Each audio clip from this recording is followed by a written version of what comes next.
Now that we understand the principles on which the work of the capital portal is based, the weak points are clearly visible. The first method of circumventing the portal or captive portal is the theft of MAC and IP addresses.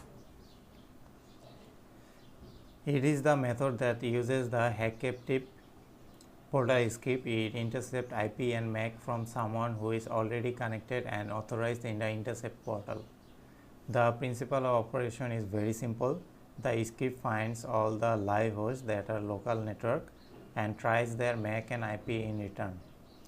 Right after the fitting a check, which is made whether the global network is available. If available, the script stops working and we can enjoy the wonders of the internet.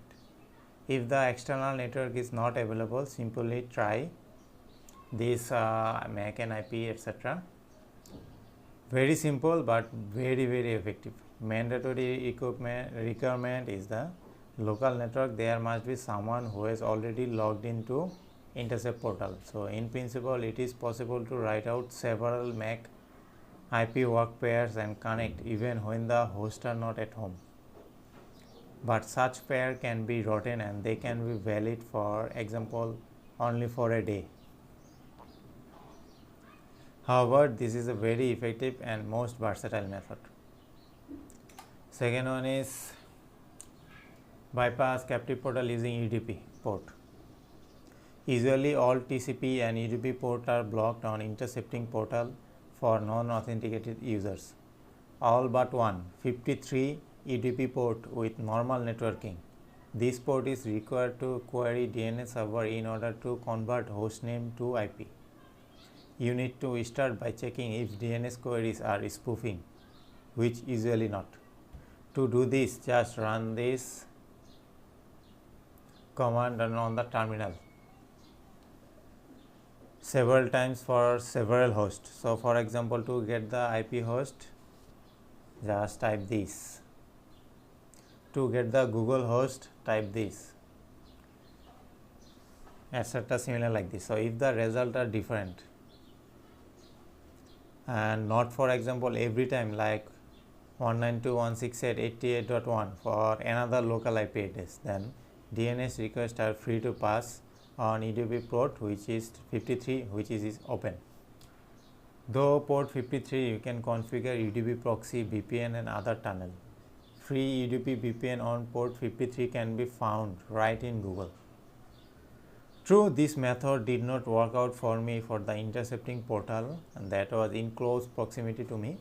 Maybe I was not doing something quite right. Perhaps the problem was with a particular VPN service provider, or nevertheless, my intercepting portal was somehow way limited and 53 on 53 UDP port.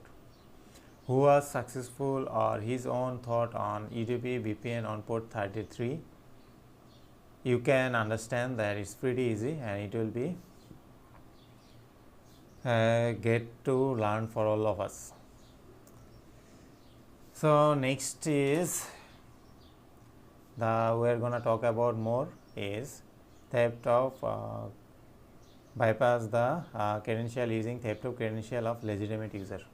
Since in the captive portal we are with other users on the same local network and the data for authorization on the portal is sent via the HTTP protocol, not HTTPS. So there will be couple of scheme SIEMs to be working, like connect to an open network, run ARP spoofing, start sniffing and analyze the data that obtained. So in practice, due to the peculiarities of building a network of portals, the attack is always not successful. A less invasive means a much more convenient method and purposed by a person with the user 100 username on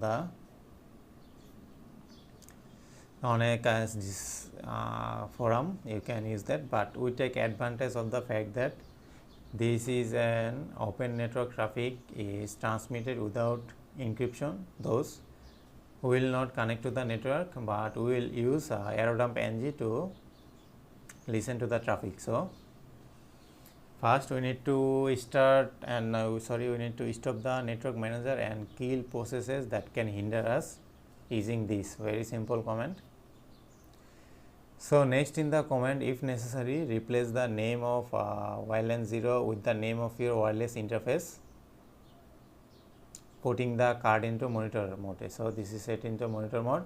Then this is means, so this line means it will set your network off, and then if you set the monitor, then it will have then it will get up your network. So run nrw ng to find out which channel to the access port is interest to us. So just type a single command, then you will get similar like this.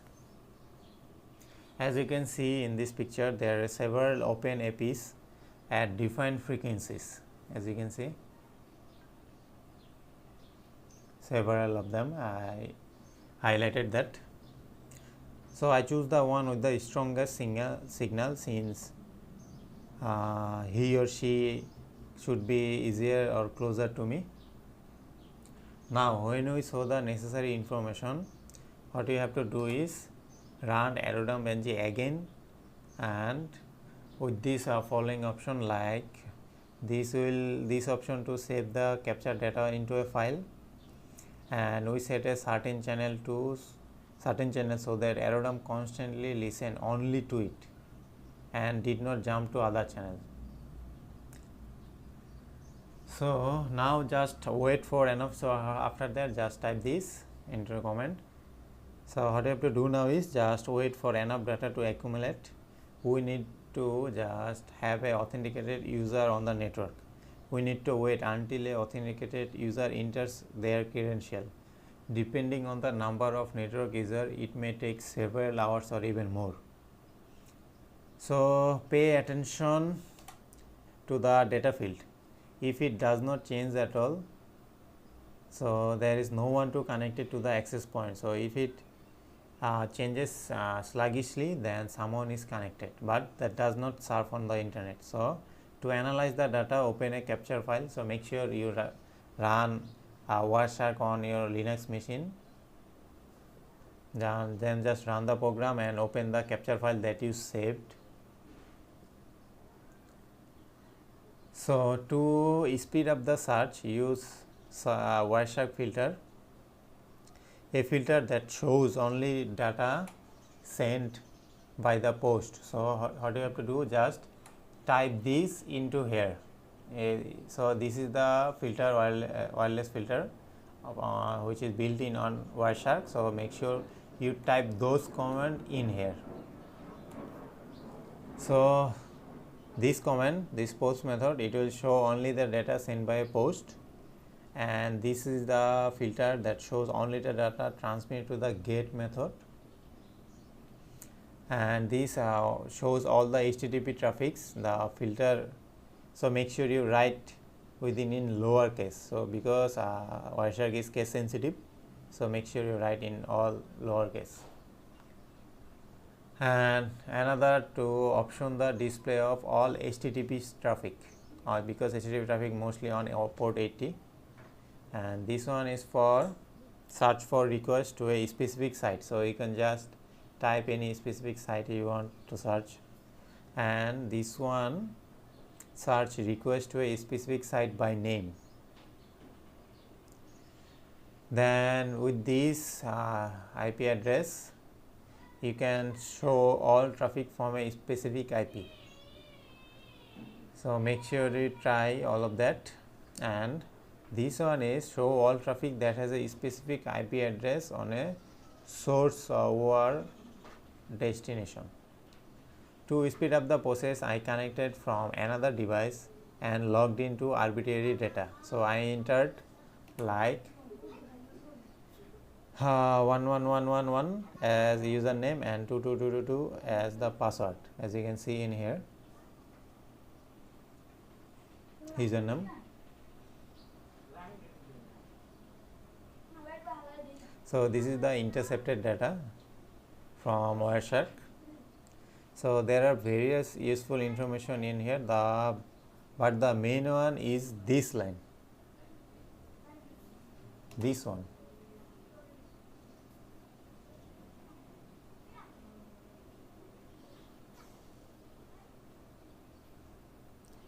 So unfortunately, instead of the password there is a hash, as you can see, and not just a hash. In the source code you can see that it is a salt that is added to the password before the conversation. The address of the JavaScript is like portal.md5, which is this one, portal.cloud HTTPS. So it has the same function as the hex MD5. So apparently this is the password, is first conveyed to a binary string, then its MD5 hash is considered, then the binary string is converted to hexadecimal. You can say that I was not lucky. If you manage to intercept the password in a clear view, then everything is fine. If you have a similar situation when the password is hashed, you can still use it, although it requires to extra action to our part, and it is important to the server to get the correct string. And how it is created, and it does not check those, we can just send using a curl containing all the necessary data that server will perfectly accept our hash instead of the password itself, since it also receives the hash from the other user. Moreover, in order not to use curl anytime, every time, you can create a simple HTML file with the correct form that will send all the necessary data including the hash. This file can be shown or thrown on the phone and log into and get from other portal. So in any case, it will be necessary to correctly identify all the transmitted fields, including hidden ones, indicate the correct referrer. If necessary, all this problem are solvable. So in conclusion, consider the most common configuration captive portal, hotspot with authorization through a web interface.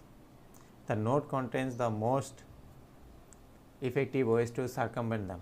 However, there are other variants of intercepting portal that use more data to identify user. For such cases, the method described here today is hacking open a hotspot may not be working. So the hack captive portal script showed itself perfectly in hacking hotspot with a web entry, full automation with a good result.